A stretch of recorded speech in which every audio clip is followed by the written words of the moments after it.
Hello, good day viewers. Welcome to another biology presentation. So in this presentation, we are going to look at biology paper 2 for 2024. So this is a paper that was written by external candidates, grade 12.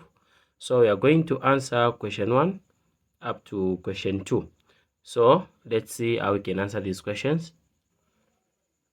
All right, so here is our question 1. So our question 1 reads, figure 1 shows a generalized animal cell. So this is the figure 1 that is showing the animal cell that is labeled A, B, and C. Question A, identify the parts labeled A, B, and C in figure 1. So in this figure, the part labeled B, A, and C, what are their names? So the part labeled B is the cell membrane, and the part labeled A is the cytoplasm. The part labeled C is the nucleus. Alright, so we have answered our question A. So we now move on to our question B. So this is our question B. Name 2 organelles present only in plant cells. So remember, this is an animal cell. So we are looking for 2 organelles that are only present in a plant cell. So in plant cells, we have the cell.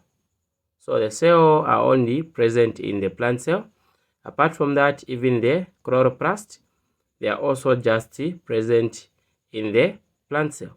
We also have the central vacuole. So the central vacuole is also only present in the plant cell. So these are the organelles that are only present in the plant cells.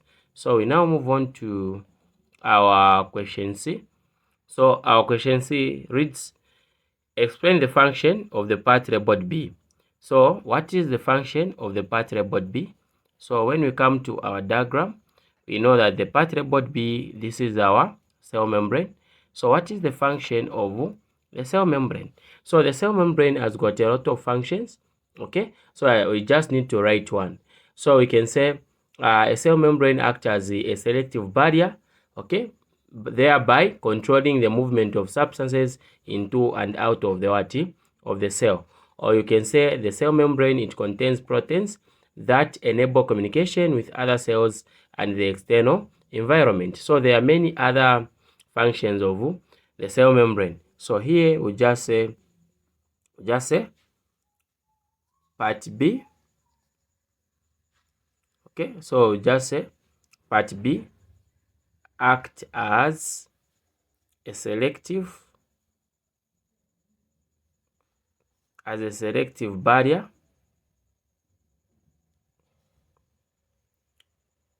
by controlling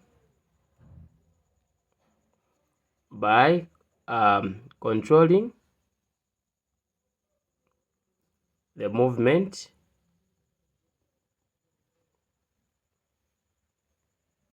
All right, so this is our answer for question C.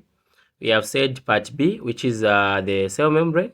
It acts as a selective barrier by controlling the movement of substances into and out of the cell. So this cell membrane, it has to choose that substances that are entering and leaving the cell.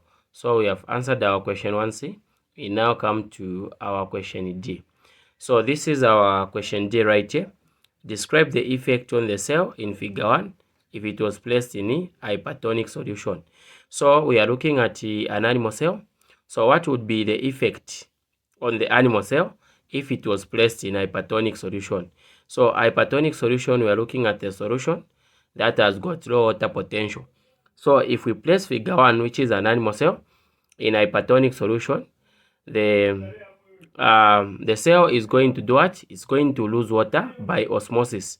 So as a result, it's going to shrink and wrinkle. Okay, that is what is going to happen to the cell. So here we can say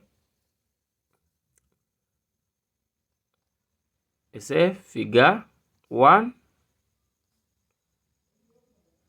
will lose water by osmosis. Figure 1 will lose water by osmosis, As a result, okay, as a result, the cell shrinks and wrinkles. So since we are looking at an animal cell, it's going to lose water by osmosis, and this will make the cell to shrink and to wrinkle, and this is what we call cell crenation. So if we look at the case of a plant cell, if it placed in a hypertonic solution, it's also going to lose water by osmosis, but the plant cell is going to do what? You find that its protoplasm will be put against the cell. So we can now proceed. We have answered our question 1. We now move on to our question 2. Alright, so we've now come to our question 2 right here. Our question 2 reads, Figure 2 shows the structure of a fungus. So this is the structure of the fungus that is having the structures labeled D, E, F, and G. So question 1 is asking us to identify the structures labeled D and E. So we can try to identify them here, then we write our answer. So the structure labeled D is called the sporangum, and the structure labeled E is called the sparagiopho, and the structure labeled F is called the storon, and the structure labeled G is called the rhizoid. So if it was pointed on 2, we can say rhizoids, plural. Okay, then these structures are called the pores. Okay, these are the spores. So we can now answer our first question because we have identified these structures.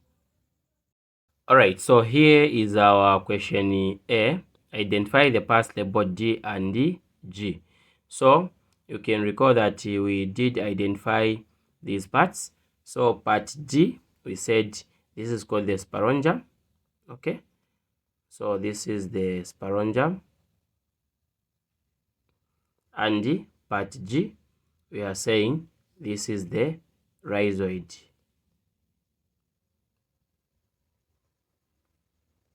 Okay, so we now move on. We come to question B. Explain the functions of the parts labeled E and F. Explain the functions of the part labeled E and F. So the part labeled E, we have said this is the sparagiopho, and the part labeled F, we have said that is the storon. So what are the functions? So the function of the sparagiopho, its main function is just to provide the structural support to the sporangum, okay, which is the part labeled G. So the part labeled E provides structural support to the part labeled D, which is the sporangum, ensuring that it remains upright and in position so that it facilitates the spore dispersal. Okay, or apart from that, you can even say that it also helps in the reproductive cycle of organisms such as the fungi, the ferns, and certain algae, but ensuring the efficient production and dispersal of what? Of spores. So that is the function of the part labeled E, which is the sporangum, sparagiopho. Alright, so we now come to F. So what is the function of the part labeled F? And you can recall that the part labeled F, we have said this is the storon. So what is the function of the storon? So the function of the storon, first of all, we understand that these storons, these are just the aerial hyphae. So these aerial hyphae, they just grow across the substrate in order to allow the fungus to spread rapidly. So the function of the storon is just to allow the fungus to spread rapidly. Okay, so these storons are aerial hyphae. They grow across the substrate. Okay, so when they grow across the substrate, they are going to allow the fungus to be able to spread rapidly. For example, when you look at bread in this case, there are those hyphas that you'll be able to see that are growing from bread. So those now, they are going to allow the fungus to be able to spread what? Rapidly. So we have answered our question B. We now move on to our next question. Under our question C1, the question reads, outline the process of nutrition carried out by the fungus in figure 2. So they want us to identify the process of nutrition that is carried out by the fungus in figure 2. So first thing, we must know that the fungus are autotrophs, meaning that they cannot provide their own food, okay? Instead, they obtain nutrients from their environment by secreting enzymes that will break down our complex organic materials. Okay, so to outline the process of nutrition that is carried out by the fungus, the first step is the secretion of an enzyme. The fungus has to secrete an enzyme. In this case, the fungi will release an enzyme into their surroundings. So their surroundings can be any medium, it can either be bread or shimmer. Okay, so once the enzymes are being secreted, these enzymes are going to break down various organic materials. Then after that, the second part is the absorption of the nutrients. So once this organic matter has been broken down into simple molecules, the fungi can absorb these nutrients through their cells. Okay, then after that, we are going to have what we call internal processing. So in internal processing, you find that the absorbed nutrients, they are then going to be transported throughout the fungi body, and they are going to be used for growth, reproduction, and other metabolic processes. So in terms of writing our answer, we can say the fungi have extracellular digestion by secreting enzymes into environment. Okay, so we will write our answer as, alright, so our answer will be written as the fungi will secrete extracellular digestive enzymes into the environment.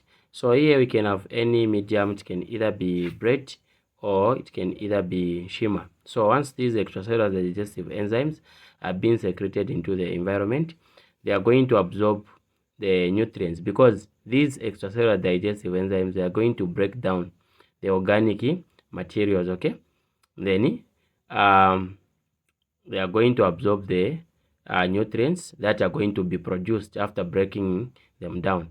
Then the fungi is going to store their food as glycogen, which is then going to be used when needed. So that is how you can outline the process of nutrition that is carried out by the fungus in figure 2. So we have answered this question. We now come to our last question. So this is our last question. The question reads, give an example of a fungus that carries out the process of nutrition shown in figure 2. So they want us to identify the name of the fungus that will be able to carry out this process. So this fungus, we can say bread mold, or we can say rhizopus, or we can say rhizopus bread mold. Okay, so these were the answers to these questions. Thank you so much once again. We've come to the end of our presentation. So remember, this is our part 1. We'll proceed with the part 3, and under part 3 we'll start from question 3 going upwards. So thank you so much once again. This has been your presenter, Mr. Mlenga. Bye bye.